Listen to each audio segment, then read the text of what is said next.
For today's opening lines, you are actually going to do an opening line of your own. So I'm going to ask that you think about your day today as though it were a novel. So you're going to be writing the opening sentence to your book, your novel, that introduces the audience, so all of us, to the story of your day. So here are some writing tips for writing like a really good hook or like opening line. So the first is to begin with the detail, whether it be strange or mundane, because great stories are made by lots and lots of details. And so an example of this would be, example, the minute hand on the clock glared back at me. I was going to be late again. So we're starting with the small detail, such as the minute hand on the clock, getting the audience situated to, where you're at. Another writing tip we have for you is to convey the stakes.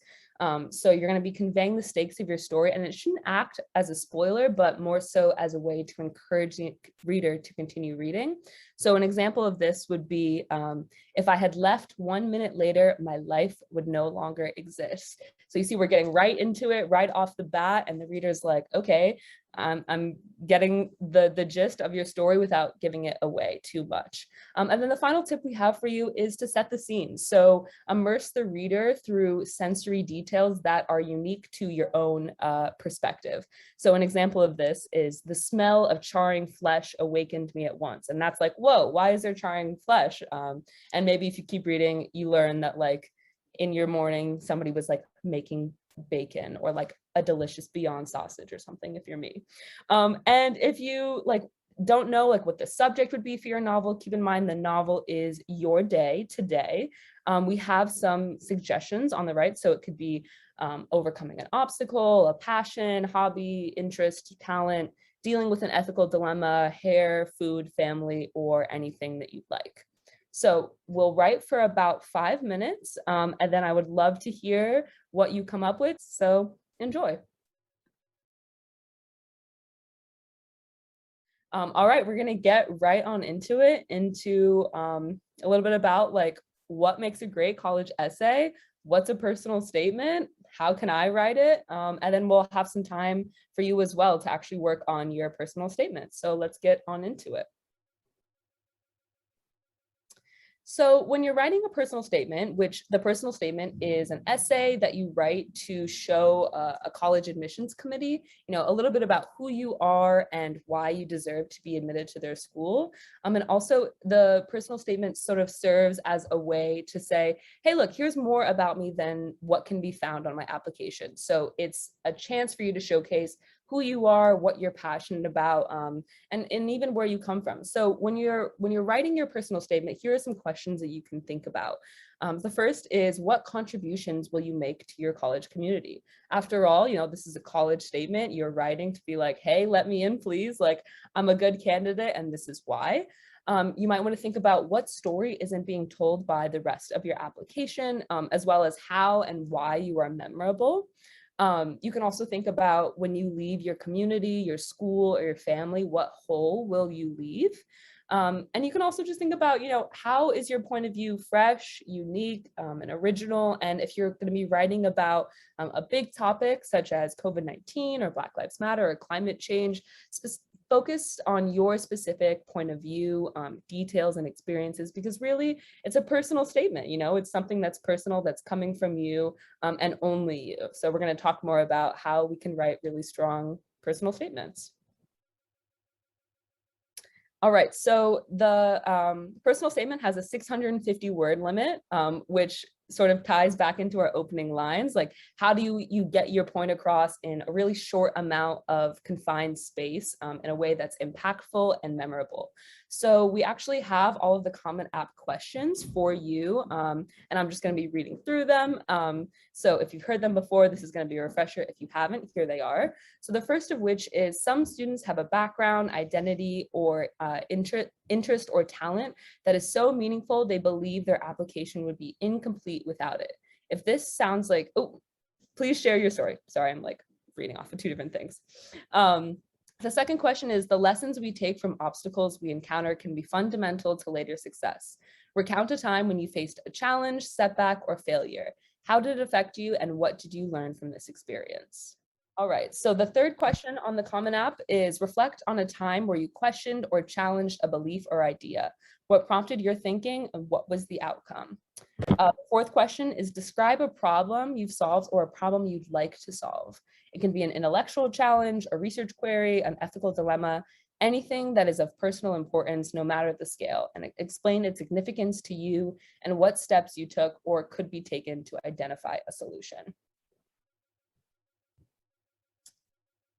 And then the fifth question we have, thank you everyone for following along, we're powering through it, is discuss an accomplishment, event, or realization that sparked a period of personal growth and a new understanding of yourself or others, which thinking about it, I think that's actually the question that I chose to answer on my college application.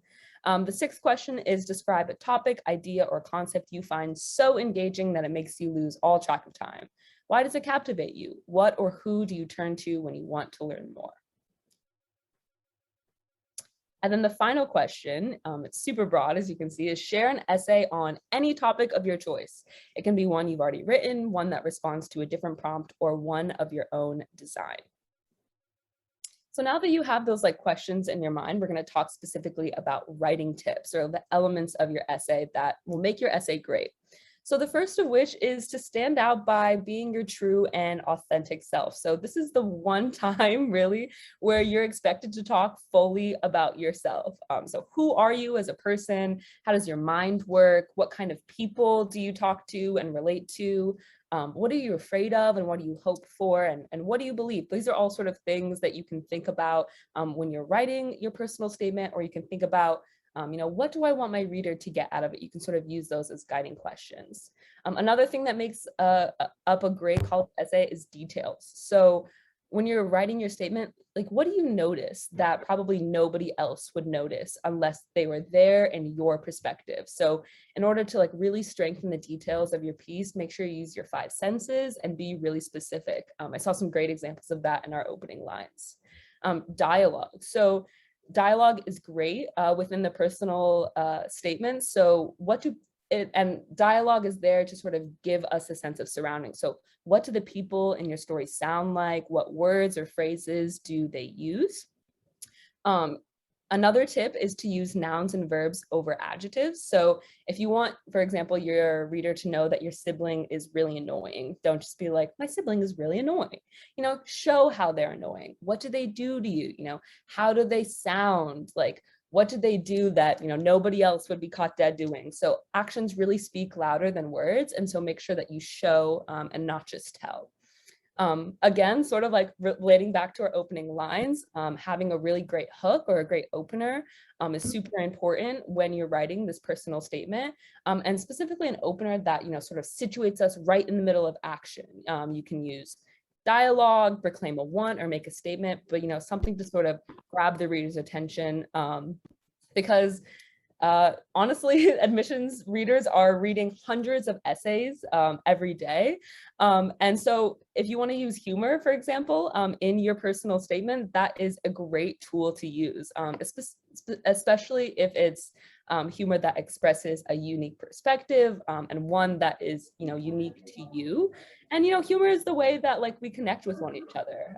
And so if you're using humor in your personal statement, it's a way to sort of relate to the reader, but just make sure that you're not saying something offensive, or just saying something for just mere shock value to stand out. So now I'm actually going to read it aloud. You all are going to follow along with me.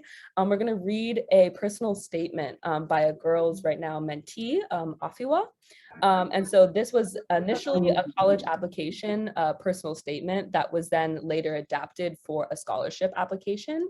And Afiwa attends Lehigh University. She's a class of 2024, and she was a girls right now mentee, class of 2020. So yeah, we're going to go ahead and read this again. Oh, yes. Before I read, and I guess actually during when I'm reading, I want you all to think about sort of the hook, the details, the dialogue, any phrases you liked, and her distinct point of view. And sort of just like keep in mind everything that I've been saying. And as I'm reading, if you hear something that you're like, oh, yes, I really liked that, or, I'm going to use this in my own thing, feel free to drop it in the chat. I love like just like ongoing commentary. So just like keep it going, even if you're just like, nice. So yeah, I'm going to go ahead and I'm going to read her personal statement. I slid the sharp edge of the knife through the juicy body of an onion. Jenny, my 10-year-old sister, looked over at me as onion tears streamed down my face and said, "You know what, Dragon, elder sister, I have never seen you cry."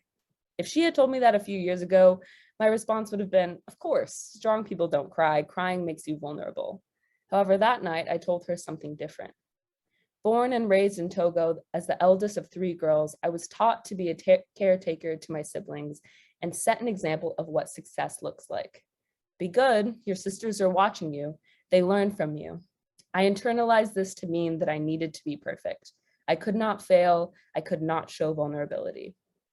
At 14, my mother and I joined my father in the US, leaving my sisters with my aunt in Togo. On my first day at school, as I sat in my English classroom, the teacher walked to my desk, bent over, and began speaking to me. The only thing I could say in response was French, no English, French, no English. When I got home that evening, I went into our small bathroom, sat on the ceramic toilet, and cried with one thought on my mind. I had failed. I had not understood that my teacher was asking for my name. That experience led me to do everything I could to learn English. My social studies teacher told me watching the news would help. So every night at 10 p.m., I rushed to the living room, sat by my dad on the gray sofa, and listened to the news. I bought nonfiction books at the 99-cent store, anything to help me learn faster. I was still struggling though, and on desperate nights, silent tears crawled down my face as I lay across my twin bed, wondering how my sisters would see me.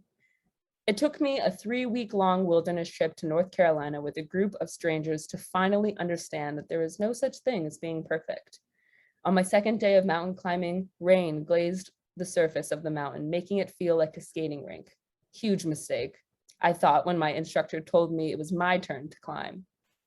My foot started to slip as I began, and tears rushed down my face. Thank God it's raining. No one will see my tears, my weakness, I said to myself. Often during the trip, I had no control over anything. Once I accidentally flipped the canoe while going through a rapid. I did not know how to paddle, let alone swim. On the last day, we were asked to present something representing us. I drew a shattered glass, reflecting how broken I felt inside.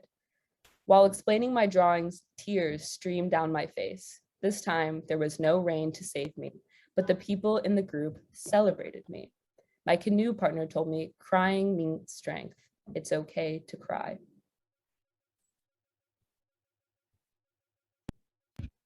At first, I viewed making mistakes as a flaw to be avoided at all costs. But through my experiences, I learned that mistakes are the way to improve myself and the world around me. On my trip, when I made a mistake and reflected on it or confided in others, I grew into a better person. I saw the same growth in my teammates, which made me realize mistakes are part of human nature. I returned home with a new mindset. That fall, my sisters joined me in New York. The evening before they started school, I pulled them into our tiny bedroom and said, tomorrow is not going to be like in Togo. You won't understand what is being said to you. Just listen. My first day wasn't pleasant, but I got through it. You will too. The next morning, after all the chaos of arguing who would get the bathroom first, I watched my sisters walk away in their new uniforms and backpacks. I wasn't worried about them. They knew, as I did, that this day was the first of many, and any mistakes they would make would only prepare them for the next steps. They also knew they had me, their big sister, to guide them at every step. Whew. Lots of reading, lots of emotion, and yeah, exactly. It was great. It's beautiful. I've like read it so many times now, but every time I read it, I'm just like, what a profound piece. Before we start to write your own personal statement, is there anything from the writing tips that I shared before, anything that stood out to you, anything that you're like, I may be taking that for myself? Anything anybody wants to share about Afiwa's piece?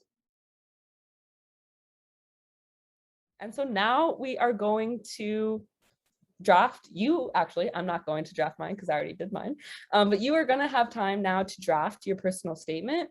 And so when you're writing, think about what makes you you and makes others take notice, or what story or stories do you want to tell.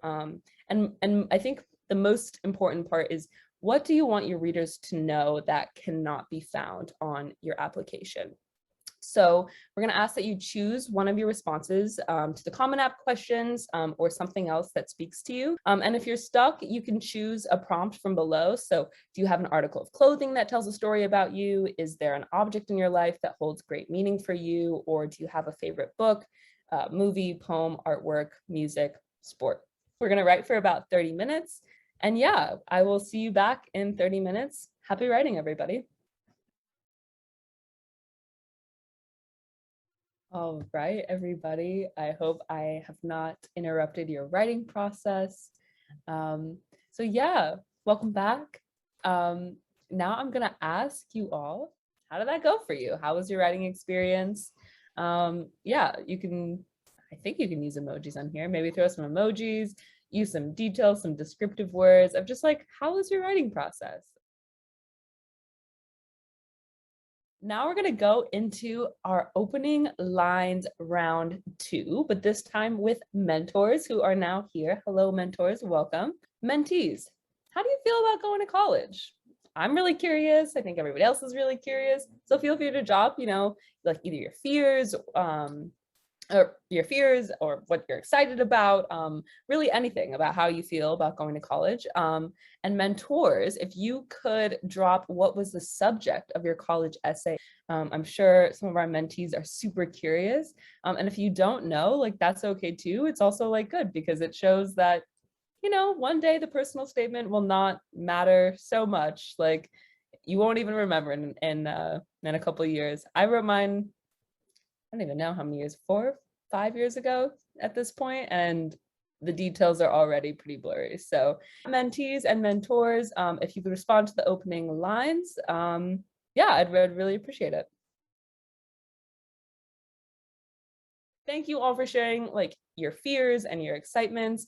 It's all super normal, and it's all super normal to be like, I have no idea what I'm doing, or I'm really scared, or I'm really excited. So thank you all for sharing. Mentors, thank you as well for sharing.